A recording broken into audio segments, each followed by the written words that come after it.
हाय, hello, नमस्कार सर्वांना. श्री स्वामी समर्थ. तर यावर्षी होळी कधी आहे आणि पौर्णिमा काळ कधीपासून कधीपर्यंत असणार आहे आणि त्याचबरोबर यावर्षी चंद्रग्रहण आले आहे आणि हा चंद्रग्रहणाचे वेध काळ कधीपासून कधीपर्यंत असणार आहे. तर या संबंधीची संपूर्ण माहिती आजच्या व्हिडिओमध्ये सांगितली आहे. तर व्हिडिओ शेवटपर्यंत बघा. तर बघा, यावर्षी होळी, तिलाच आपण हुताशनी पौर्णिमा देखील म्हणून ओळखत असतो. तर ती यावर्षी 2 तारखेला आली आहे. तर पौर्णिमेचा काळ हा 2 तारखेला संध्याकाळी 5:56 सुरू होत असून तो दुसऱ्या दिवशी म्हणजेच 3 मार्च रोजी संध्याकाळी 5:08 असणार आहे. आता 3 तारखेला पौर्णिमा दिवसभर असणार आहे, परंतु 3 तारखेला चंद्रग्रहण देखील आले आहे. त्यामुळे होळी ही 2 तारखेला संध्याकाळी 6 वाजल्यापासून आपल्याला साजरी करायची आहे. म्हणजे त्याचे होळीपूजन आपल्याला 2 मार्च रोजी संध्याकाळी 6 वाजल्यापासून करायचे आहे. आता 3 मार्च रोजी चंद्रग्रहण देखील आले आहे. तर ह्या चंद्रग्रहणा भारतातून दिसणार असून ते खग्रास चंद्रग्रहण याचा मोक्षकाळ कधी व पुण्यकाळ कधी या संबंधीची संपूर्ण माहिती आपण जाणून घेऊया. तर बघा, चंद्रग्रहण हे 3 मार्च रोजी आले आहे आणि ते भारतातून दिसणार आहे. हे खग्रास चंद्रग्रहण याचा वेधकाळ हा 3 मार्च रोजी दुपारी 3:20 सुरू होत असून तो संध्याकाळी 6:46 संपणार आहे. तर या काळात आपल्याला काही वेदादी नियम पाळायचे आहेत. गर्भवती महिलांनी या ग्रहण काळात काही गोष्टी पाळायच्या असतात. या काळामध्ये काही गोष्टी या करायच्या नाही आहेत. त्या म्हणजे खाणे असेल, पिणे असेल किंवा झोपणे, भाजणे, चिरणे यासारख्या गोष्टी या काळात करू नये असं म्हटलं जातं. आता जे या गोष्टी मानतात, पाळतात त्यांनी या गोष्टी कराव्यात आणि जे या गोष्टी मानत नाहीत, पाळतही नाहीत, त्यांनी या गोष्टी करू नये. आता ज्यांच्या त्यांच्या इच्छेचा प्रश्न. जे या गोष्टी मानतात त्यांनी अवश्य मानाव्यात आणि जे मानत नाहीत त्यांनी यापैकी कोणत्याही गोष्टीचे पालन नाही केले तरी चालते.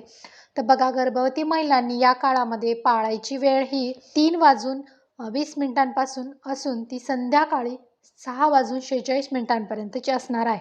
तर या काळामध्ये गर्भवती महिलांनी झोपू नये, खाऊ नये, पिऊ नये. त्याचबरोबर कापणे, चिरणे, भाजणे यासारख्या गोष्टी करणे टाळावे. आता बघा, गर्भवती महिला म्हटल्यानंतर मग खाणं पिणं आलं किंवा पाणी पिणे या तर गोष्टी आल्याच. बघा, जर तुम्हाला काही खरंच गोळ्या औषधं घ्यायची असतील, तुम्हाला पाण्याची खरंच आवश्यकता असेल, तर तुम्ही या गोष्टी नाही पाळल्या तरी चालेल. बघा, तब्येतीची काळजी घेऊन आपल्याला या गोष्टी करायच्या आहेत.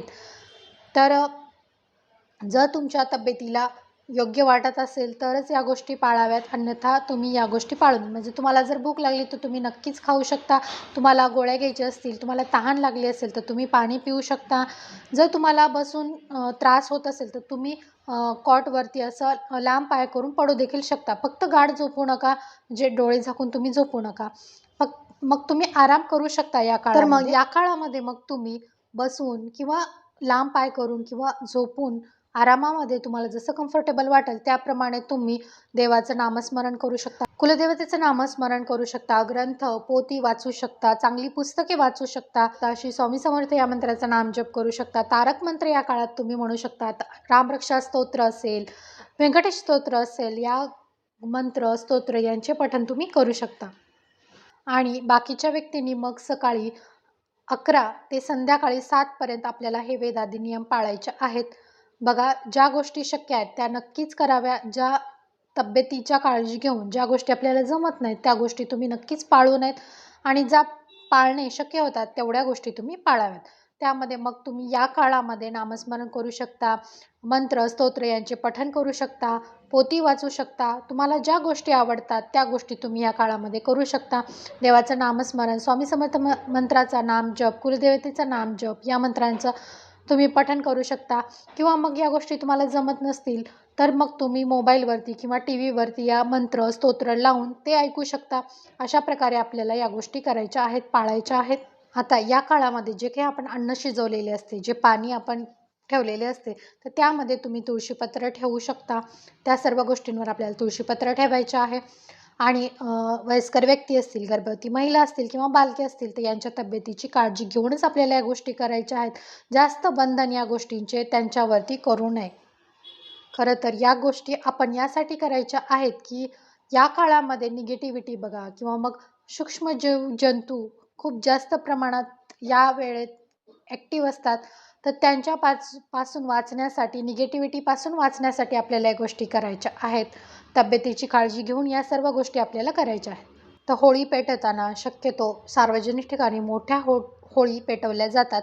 अंगणात तुम्ही होळी पेटवणार असाल तर छोटीशी होळी तुम्ही करू शकता त्या ठिकाणी.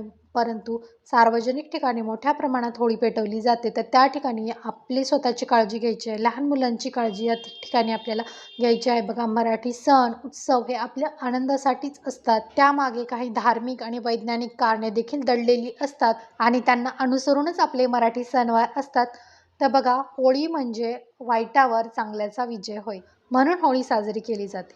तर या होळीमध्ये वाईट गोष्टी, दुःख, अहंकार, कटकटी, भांडणं, राग, द्वेष या सगळ्या गोष्टी या होळीमध्ये जाळून टाकायच्या आणि नवीन वर्षाचे, आपल्या मराठी नवीन वर्षाचे स्वागत चांगल्या मनाने, आनंदाने करावे यासाठीच हा होळी सण साजरा केला जातो. त्या होळीच्या दिवशी म्हणजेच पौर्णिमेला कुलदेवतेच्या सेवा केल्या जातात. त्याचबरोबर लक्ष्मी मातेच्या सेवा देखील केल्या जातात.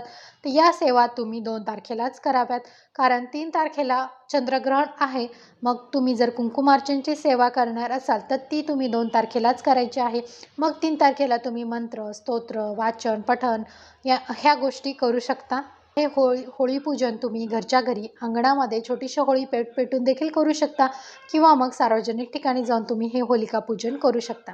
जसं तुम्हाला जमेल त्याप्रमाणे तुम्ही करावे. या होळीमध्ये सर्वांची दुःख, अडचणी, संकट जळून जाऊ देत आणि सर्वांना सुख, समाधान, आनंद मिळू देत. या होळीच्या तुम्हा सर्वांना खूप साऱ्या शुभेच्छा. व्हिडिओ आवडला तर व्हिडिओला लाईक, शेअर आणि चॅनलला नवीन असाल तर नक्की सबस्क्राईब करा. भेटूया पुन्हा एका अशाच नवीन व्हिडिओमध्ये. तोपर्यंत सर्वांना श्री स्वामी समर्थ.